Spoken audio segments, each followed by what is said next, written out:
Entonces comenzamos aquí continuando sobre el tema de la misiología. Estamos en la unidad uno, estamos ya en el tema estamos ya en el contenido. Estábamos viendo la vez pasada la introducción, hablando un poco de tema general, viendo un poco también el sílabus y demás. Ya les voy a enviar para que lo tengan ahí. Voy a corregir una parte, entonces lo voy a enviar. Y entonces hoy comenzamos con la unidad uno. El tema principal de hoy es análisis de la misiología. Un poco analizar la misiología en cuanto a los términos, al contenido bíblico, qué dice la palabra. Es decir, la palabra dice mucho, ¿no? Hay temas, por ejemplo, la vez pasada cuando vimos sectas, ¿no? Cuando vimos sectas o religiones, creo que eran. eh, Claro que nos comenzamos a ver más el contenido a través de las historias, los hechos sucedidos, bíblicamente también, pero no era un contenido netamente bíblico, ¿no? Como por ejemplo la misiología. La misiología nace de la palabra, ¿no? Se sostiene, se alimenta, se fortalece, se nutre por la palabra. Es decir, no se puede separar la una de la otra. Vamos a ir viendo sobre un poco por eso, eso es lo que vamos a ir viendo. Tiene todo, no mucho, sino tiene todo que ver con la palabra, ¿sí? Y hablando de la palabra, hablamos del Antiguo Testamento y del Nuevo Testamento, ¿sí? Ese es un fundamento importantísimo. En la Biblia tenemos muchísimo contenido para ver que no alcanzaría el tiempo. Muchísimos hombres de la historia que han sido instrumentos poderosos, ¿sí? Ese ha sido siempre el propósito de Dios al escoger una familia, una nación, darse a conocer a todas las naciones. Y que al final ese cumplimiento se da en Cristo, los apóstoles, la iglesia. eh, esa misión siempre está latente ahí.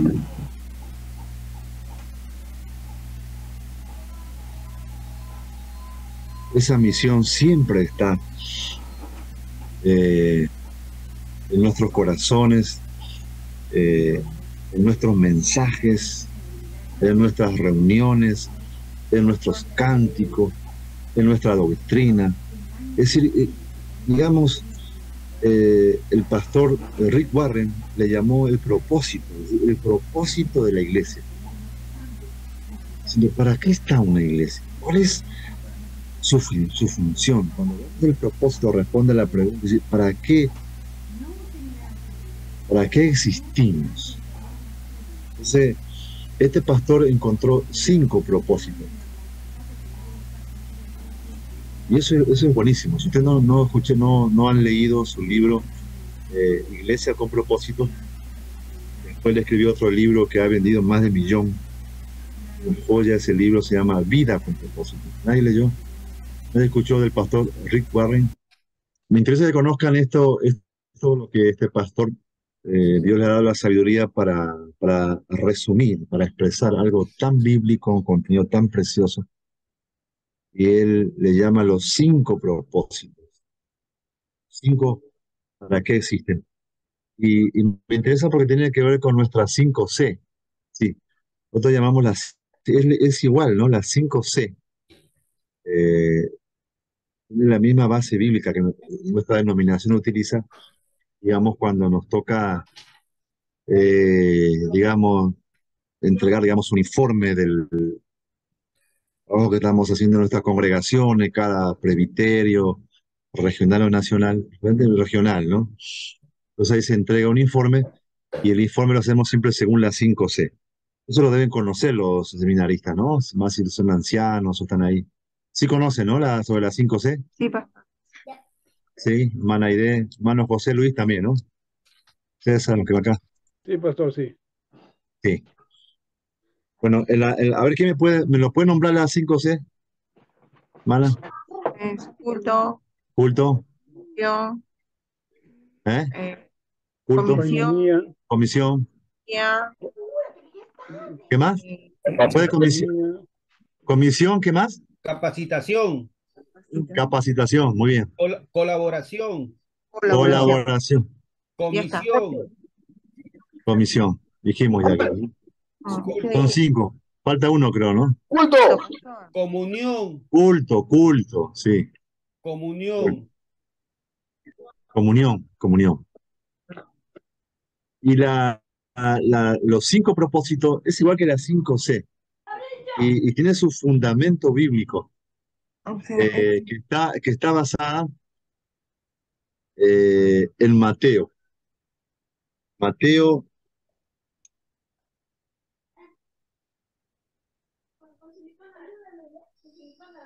bueno, 3 propósitos salen de la gran comisión, que Mateo es, 28. evangelizar, eh, comunión y enseñar, 10, ¿no?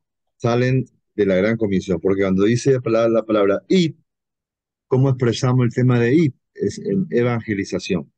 El discípulo tiene que ver con evangelización. Mateo Eh, 28 y Mateo 10, por favor. y Mateo 28, del 19 al 20. Ajá.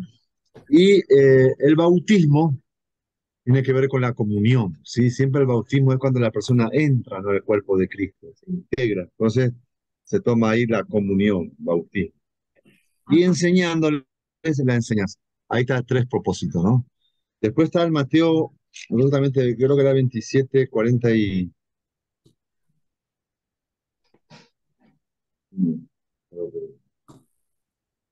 Es cuando habla del primer mandamiento. Ahí están basados los 2 propósitos, que es adoración y servicio. Entonces, adoración es culto, ¿no? Y servicio es colaboración. ¿Eh? Nada más le cambiamos los términos y es igual. Entonces, ¿por qué se fundamenta en el gran mandamiento? Porque dice, amarás al Señor con todo tu corazón, toda tu mente, toda tu alma. ¿Y cómo expresamos nuestro amor a Dios? A través de la adoración. Entonces dice, una iglesia existe para adorar a Dios. ¿Sí? Por eso están nuestros cultos son cultos de adoración. ¿De qué manera? Después dice, ama a tu prójimo como a ti mismo. ¿Y de qué manera amamos al prójimo? A través del servicio. Esta es la colaboración. Y comisión es evangelismo, ¿no? ¿Cómo hacemos la comisión? Jesús recomendó evangelizando. ¿Eh? Comunión, a través del bautismo, eh, y la enseñanza. ¿Cómo era la enseñanza en la 5C? Se me va a hacer eso. ¿Eh? En la enseñanza, ¿cómo es según la 5C, la enseñanza? Capacitación.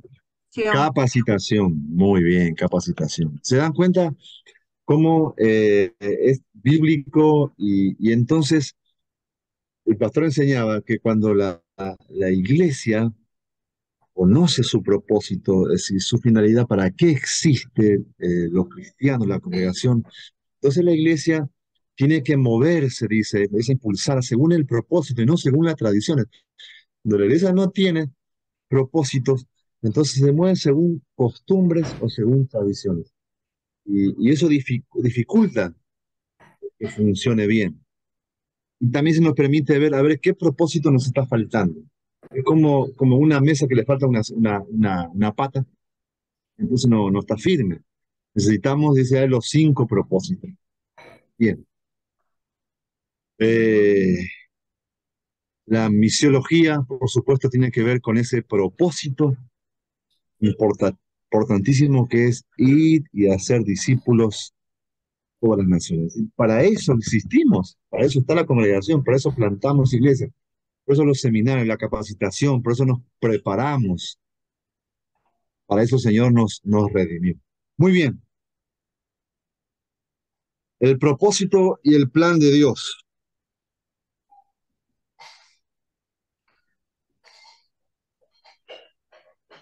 El mensaje de Juan 3:16 dice, es tan sencillo que hasta un niño lo puede entender. Esto me impactó, muy lindo eso. Pero tan profundo aún que aún los teólogos más sabios continuarán explorando sus implicaciones hasta el fin del mundo. Ah, qué verdad. Es decir, esta palabra tan preciosa, ¿no? Porque de tal manera Dios amó a... Y ahí,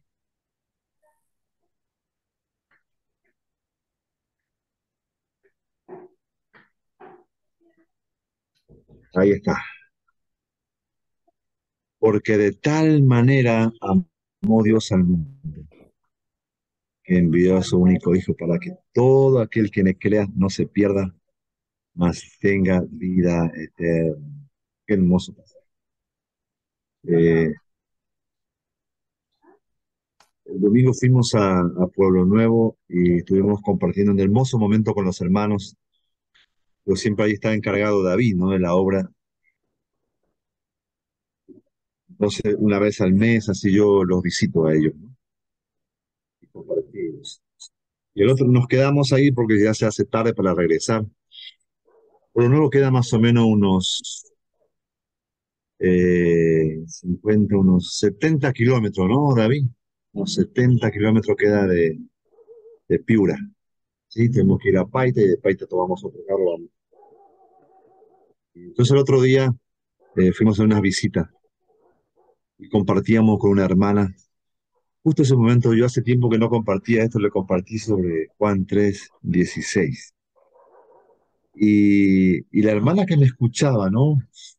De repente yo vi que se le iluminaba el rostro, ¿no? Porque parecía que era la primera vez que lo estaba escuchando. O sea, yo creo que ya lo había escuchado muchas veces, pero en ese momento parecía que era la primera vez que lo estaba escuchando. ¿Por qué? Porque ella estaba pasando por una dificultad, una crisis de salud. Y muchas veces cuando uno está en esa situación, le cuesta ver a un Dios amoroso. Entonces hablamos eh, de que Dios nunca dejó de amarte, porque Dios entregó, no es que Él no hizo nada por ti. Ese es el error que el enemigo pone, diciendo, el enemigo pone como Dios no hace nada por ti. No, Dios envió a su único hijo, para que no te pierdas, para traerte salvación, traerte vida. Ese como que en un momento captó eso, dejó de desenfocarse en las cosas que aún le faltaban, que no tenían, y ahí comenzamos. Fue un lindo momento. Y así, como es que verdad, este pasaje no tiene límites, ¿sí? Y a la vez es tan sencilla para la gente nueva, que recién comienzan, que son como niños, y a la vez tan profunda que, como dice allí, los grandes teólogos, grandes teólogos, o pastores, siervos de Dios, grandes expositores, aún siguen explorando, ¿sí? Aún siguen redescubriendo, ¿sí? El tesoro del corazón de Dios, que es un corazón misionero, un corazón que ama y que siempre está dando, está enviando, que está entregando a favor de la humanidad. Bien, muchos de nosotros hemos experimentado individualmente la salvación que Dios nos ofrece por medio de su Hijo Jesús. Pero,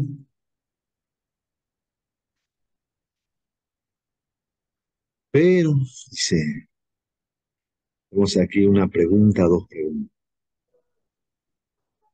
¿Hemos empezado a comprender el amor del Padre hacia toda la humanidad?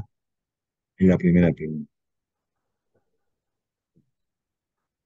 ¿Hemos entendido que el Padre verdaderamente ama a todo el mundo? Es interesante esta pregunta. ¿Sí? Y vamos a comenzar a participar, ¿sí? Así que, a ver, de ahí no sé si puede, ahorita el hermano que estoy viendo acá, el hermano César Chávez, él es el César que está acá, ¿sí? Sobre estas dos preguntas.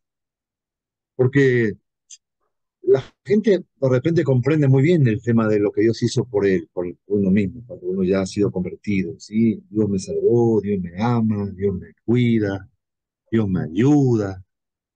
Dice, pero hemos comprendido que el amor del Padre es hacia toda la humanidad. Hemos entendido que el Padre Abraham ama a todo. Es interesante eso, ¿no? Es decir, ¿hasta dónde hemos entendido? ¿Qué dice César, hermanos? ¿Cómo ves esto? Donde dice cómo comprendemos el amor del Padre hacia toda la humanidad, la humanidad. Sí, Bueno, pastor, de verdad que este, es como Abraham, ¿no? Yo veo un gran ejemplo, Abraham. Por ejemplo, cómo Abraham entrega a su hijo por amor al Señor. Y ahí Dios prueba la fe, el amor de Abraham por él, no por su hijo. Pero le entrega como un cordero para él. Entonces, vemos a un hombre que deja todo su ser, o sea, todo su querer, todo su amor a ese hijo para entregarle al Señor. Así el Señor entregó a su hijo para que todo el mundo le mirara sí, y él no tenga, y digamos, y él no tuvo vergüenza. Al contrario, a mí en 1 Corintios, creo, 5, mi claro dijo, ¿no? Que él tomó nuestros pecados. Él se hizo pecado por nosotros. Así mismo sí, demostró en la cruz, se demostró él para que todos lo miraran. Y ahora, a veces nosotros, antes los cristianos rogaban al Señor, ahora no, pues, ahora es al revés. Ahora tenemos que rogar a los cristianos para que vengan a la iglesia. O sea, ha bien, cambiado diferente las cosas. Ahora, si notamos esto, el amor del Padre hacia la humanidad, estamos hablando un hijo encarnado que vino al mundo, pero a través de él, pero mostrándose como hijo. No solamente para salvar al mundo, no, salvar a la humanidad, porque realmente todos estaban ciegos, todos estaban cegados y no comprendían quién era el reino que estaba en la tierra, pastor, en el mundo. amén. Bien, César, muy bien. A ver, está ahí Leila, Silvana. Sí, A ver los pastor. de, a ver los de Piura, dijo Pastor Timoteo, los de Piura, el seminario de Piura, por favor. A ver, Leila, sobre esta pregunta, bueno, y después se va listando también David, Van, para apreciar los de Piura, que ellos dicen que son los que más participan, vamos a ver, ¿no? Yamir, a ver, Leila, te escuchamos. Sobre la pregunta, Bueno, lo que yo creo con esa pregunta es que la persona que ha alcanzado a comprender el amor del Padre, creo que produce en nosotros una respuesta hacia tanto amor. Una persona que comprende y que conoce todo lo que Dios hizo por cada uno de nosotros, no se queda como está, sino que ese amor produce que nosotros podamos movernos a hacer algo en respuesta de haber recibido tanto amor. Yo creo que en este tiempo nuestra nuestra mayor comprensión, la forma en la que podemos entender todo ese amor, no se basa en seguir siendo como somos, sino cambiar nuestra forma de pensar y responder ese amor con cómo nosotros lo estamos entendiendo, viendo la forma de producir algo en nosotros. bien, Respondiéndolo tiene que ver con movernos a hacer algo. ¿Qué nos está bien, produciendo ese amor en nosotros? bien. Leila, Sí. eh, ahí que nos puedas compartir brevemente sobre, tú estás ahí encargada también junto con Ivonne, ¿no? Cosas sobre Ajá. esa nueva obra, donde hay mucho por hacer en Catacaos. Donde me dice, porque muchas mamás, muchos niños, es un lugar donde hay mucha necesidad. No hay todavía construido un templo, pero sí ya tenemos un terreno, pero sí aprovechamos las casas, los hermanos tienen disponible, entonces se usan dos, tres casas para que se reúnen una parte de los niños, otra edad, las mamás, y ahí tú estás los fines de semana, ¿no es cierto? Sí, Acompañando. ¿Cómo es sí. ahí ese campo, esa oportunidad de evangelizar donde hay tanta necesidad? Voy compartiendo brevemente una experiencia eso tiene que ver con la misión, ¿sí? La parte práctica, lo que estamos viendo, un poco a motivar a los compañeros sobre ese trabajo que se está haciendo en ese lugar. Sí, justo hace un tiempo que vino una colaboración de parte de una iglesia, estuvimos con la misionera Ivonne compartiendo en Catacaos, y yo creo que es una obra donde, como ella misma comenta, no hay que dejarla por nada. Creo que hay mucha gente y nosotros alcanzamos a un gran grupo de 80 personas, de 70 personas, pero creo que hay mucho, muchas más personas que necesitan oír de la palabra de Dios. Y justo en el fin de semana antepasado que estuvimos compartiendo ahí, compartimos con los niños, con la mamá de los niños, y me llenó de mucho gozo y de ganas de seguir yendo y seguir compartiendo. Es la manera en cómo ellos están respondiendo a lo que nosotros estamos haciendo. Creo que hace un tiempo nosotros íbamos, les hablábamos a los niños y a las mamás, pero no entendían tanto. Pero justo en estos fines de semana que hemos estado yendo, veo cómo ha cambiado algo en ellos, y creo que es que están entendiendo el amor de Dios sobre sus vidas. Ellos están empezando a agradecer más, están orando más, todas están disponiendo sus casas para seguir orando, para seguir compartiendo palabra, y de ellas mismas nace de que no dejemos de ir. De ellas mismas nace poder hacer más reuniones en sus casas, y la manera en que agradecen a Dios es totalmente genuina. Ellos comparten las experiencias que han tenido con Dios en sus casas, en sus familias, y es como que no debemos desaprovechar ese tiempo, ese momento, porque es valioso para ellos, es valioso para nosotros si vemos el mover de Dios sobre sus vidas, aún desde los niños. Desde los niños vemos cómo Dios está haciendo algo en Catacaos, y creo que hay mucho más por hacer en ese lugar. Entonces es una manera de alcanzar a aquellos que ese lugar creo que nunca nadie había ido o nunca nadie les había hablado, pero creo que esa es la principal razón por la que nosotros estamos yendo o evangelizamos en ese lugar. Bien, Y creo que es parte del amor de bien. Dios. Y yo pienso que así como cuando el Señor nos manda a visitar a los enfermos en los hospitales o en la cárcel, y cuando uno va a esos lugares se da cuenta que nuestras necesidades no son nada comparado con estas personas o que están en los hospitales o están enfermas o en la cárcel. Así también estos lugares, ¿no? Son lugares muy humildes, donde la gente ha sufrido mucho, las inundaciones, que habían perdido todo, y son familias grandes, numerosas, y que viven de manera distinta, ¿no? Como pareciera que en otra época, yo veo una señora, ¿no? Que, mi amiga, y tiene una gracia muy, muy especial, ella se llama Lucha, ¿no? Y cuando va y vos le dices, yo la acompaño a visitar, la acompaño a evangelizar, ella conoce a todos. Y ella está vestida, ¿no? Y vive como si fuera de la época, de otra época. Y vive así en su casa, ella, ¿no? Las cosas que tiene, con leña. Sin embargo, está cerquita de la ciudad, pero ahí donde vive ella, ella parece que vive, pareciera en otra época, ¿no? Pero es interesante, interesante cómo eh, abren su corazón a Jesús. Y entonces me estaban compartiendo también ahí lo que están yendo de que en un comienzo la gente que se reunía como que dependía mucho de lo que ustedes les llevaban, ¿no? El compartir o conseguir donaciones, que gente estaba más pendiente. Pues sin embargo, ahora no, ahora no, ellos están más pendientes de escuchar la palabra de Dios, de orar, ¿no? Por la necesidad, de orar unos por los otros, compartir un momento, estar juntos. Entonces, eso es maravilloso, ver que Dios está obrando. Muy bien, muy bien. Gloria a Dios. A ver,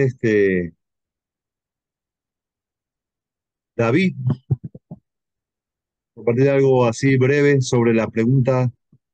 Hemos entendido que el Padre verdaderamente ama a todo el mundo, es decir, hemos comprendido significa a qué nivel, cuál es nuestra comprensión, la nuestra o la gente de nuestra congregación, ¿comprende esto? Hay una comprensión, nuestras congregaciones, hay un ministerio fuerte en cuanto a salir hacia, hay un llamado fuerte hacia afuera, eh, hacia la necesidad. ¿Cuántas personas la tienen la congregación? A veces hay dos, tres, a veces dicen, yo veo una iglesia grande y él es evangelista, como diciendo, él tiene que evangelizar, yo no. Eh, no, también soy un evangelista, pero una tarea de todos. Entonces, ese un poco tiene que ver la pregunta, ¿no? ¿Cuál es la comprensión del creyente normal? ¿Cuál es nuestra comprensión en cuanto al amor de Dios? No solamente hacia mí, sino hacia todo, hacia la gente que está afuera. Nos ama, nos ama. Es tremendo pensar, Dios está mal. ¿Eh? Esos vecinos que a veces nos hacen la vida imposible, esas personas que están afuera molestando. A ver, David, brevemente, Iván y Amir.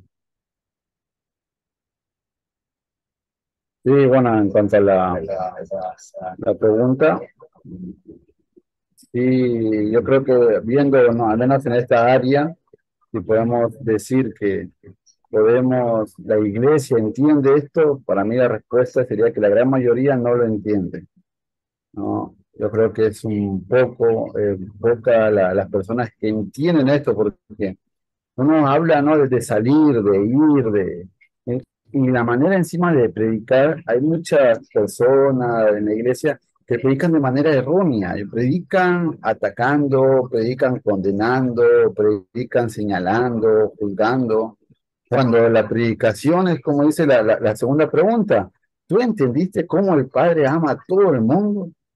Entonces, a veces o predican mal y la iglesia no entiende porque si les cuesta a veces venir a congregar a un lugar que tienen cerca, en su misma ciudad, en su misma localidad, llegan tarde, les cuesta congregar, les cuesta asistir a reuniones en la semana. Pedirles que vayan a otro lugar es más difícil todavía.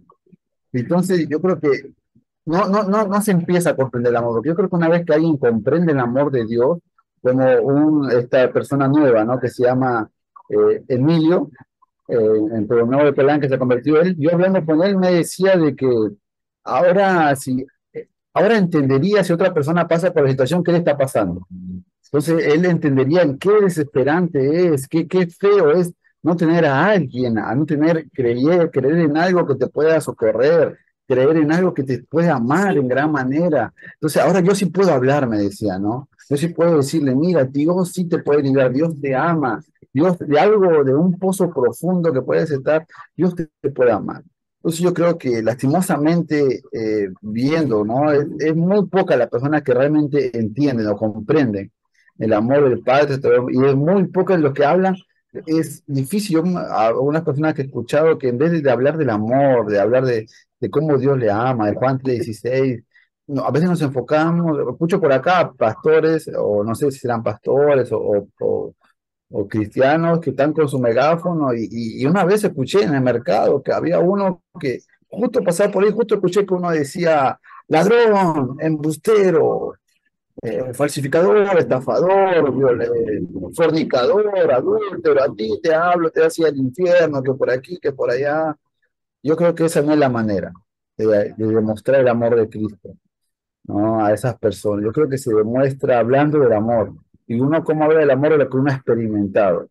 Por eso es muy importante que todos podamos experimentar ese amor del Padre, para ese mismo amor que hemos experimentado, darlo a las otras personas al momento de cumplir la gran comisión.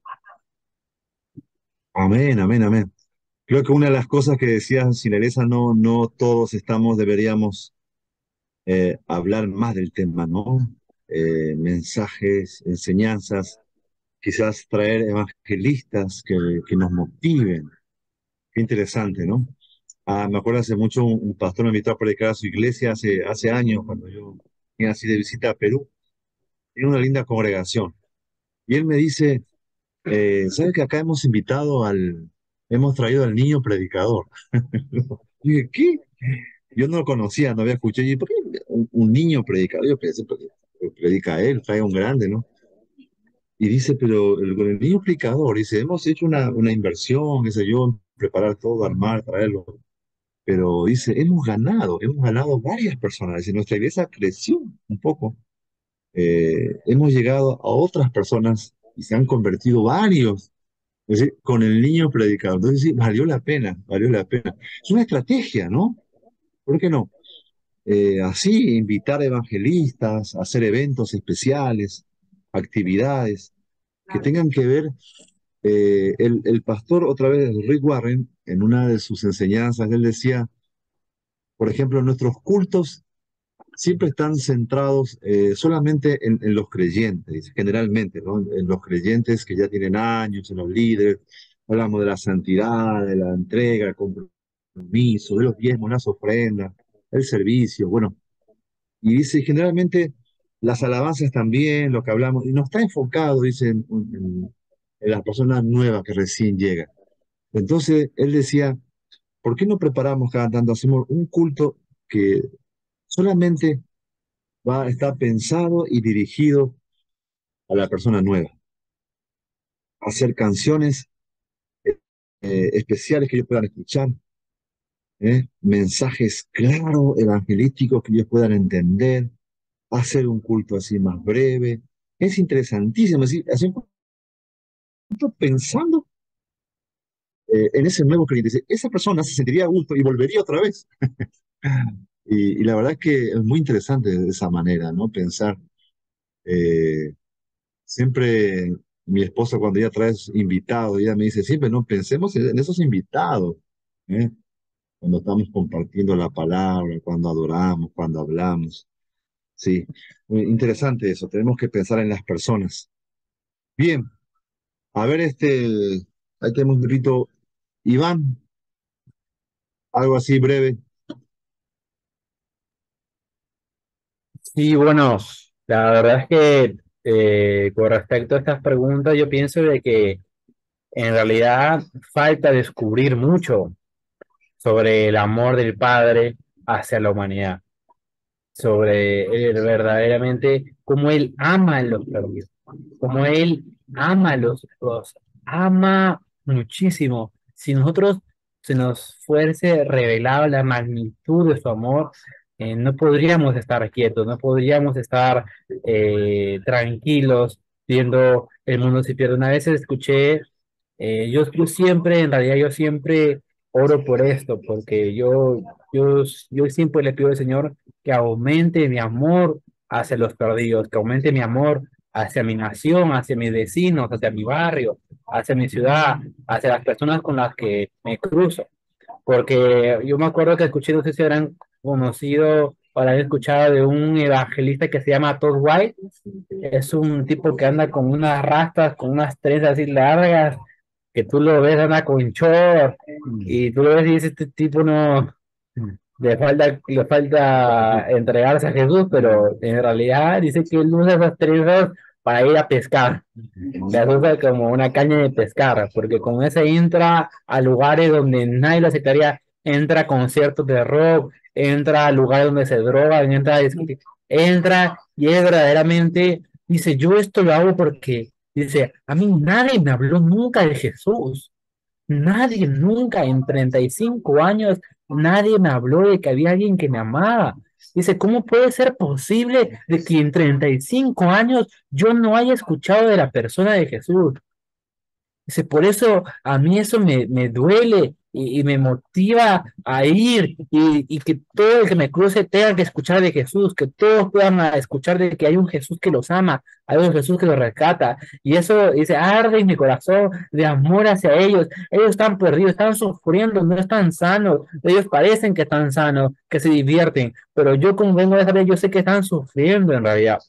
Entonces, hay un amor en él hacia los perdidos que se le ha revelado a él, ¿no? Al conocer a Jesús, al convertirse de cómo Dios lo amó a él y así ama a los perdidos. Y de esa manera, yo pido siempre en mi vida que el Señor aumente el amor en mí hacia los perdidos, que yo pueda verlos como Él los ve.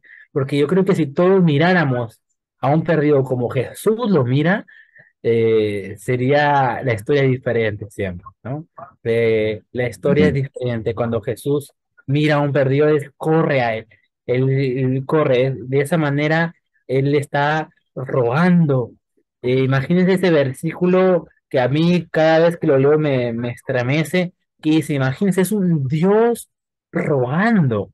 Un Dios rogando o sea, es un ser soberano todopoderoso inclinándose a rogar y se reconcíliense con Dios y nos ha dado ese ministerio de la reconciliación. Entonces, ¿cómo puedes imaginarte a un Dios rogando? Es un Dios rogando, o sea, es algo, es algo incomprensible en nuestra mente que habla acerca de la magnitud del amor de Dios.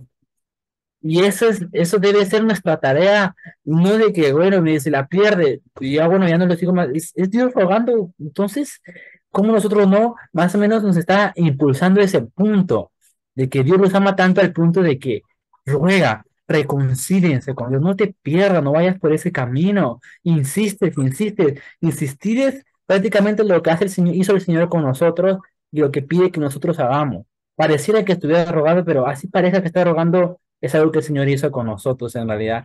Como muchas veces no insistimos tampoco, porque decimos, bueno, que vamos a decir eso, que vamos a decir, pero es nuestra tarea como hijos de este Dios que sobrepasa y sobreabunda su amor para con los perdidos, ¿no? Entonces yo creo que nos falta mucho en realidad por comprender acerca del amor, que se nos pueda revelar más. Yo creo que eso estoy orando y eso también se trata en este curso que estamos llevando, ¿no? Que se amplíe nuestro corazón por los perdidos. Amén, amén. Excelente, muy bien. Eh, Eso es, ¿no? Poder ser desafiado y necesitamos crecer más, ¿no? En este punto, sí. Claro, es verdad, sería diferente si realmente el Señor revela en nosotros su corazón, su sentir. Qué tremendo, qué tremendo. Y la idea es cómo cuidar, ¿no? ¿Cómo cuidaríamos a ese nuevo creyente? No lo abandonaríamos, no lo abandonaríamos, tuviéramos toda la paciencia. Porque hay gente que cuando comienza la iglesia es muy problemática, no sé si te has tenido esa experiencia, ¿no? Personas que están llegando recién, son muy problemáticas, pero cuando uno lo ve por el lado de Cristo, su amor y su paciencia, y lo que ha hecho a favor de esa persona, entonces uno deja de lado toda excusa y comienza a tener paciencia, es decir, a perdonar, a soportar, a esperar a su crecimiento, ¿sí? No todos crecen rápidamente, hay algunos que lentamente. Muy bien, ese es el trabajo pastoral de todos. A ver, este poco breve momento también, antes del recreo, Yamir está por ahí, Yamir Girón, Daniel no está, dice que te escribió por tema de internet. sí me escribió, pero pensé que me estaba diciendo que ya iba a resolverlo, no Ah, resolvió. dice que no, yo también le escribí, dice que no, sigue Amén, incomunicado. amén, pero no fue arrebatado, ahí está, muy bien. Entonces vamos a tener nuestro recreo, y luego del recreo, nuestro hermano que va a compartir, va a exponer, creo que ya va a llegar el hermano Alexis, ese Jean-Pierre, eh, Julio César Blas, no sé si llegó, no sé si llegó también, no, Alexis se comprometió. Vamos a tomar lista también luego. Amén. Tenemos nuestro recreo, ¿no? De 15 a ver, unos 20 minutos. 10 para las 9. Ahí continuamos.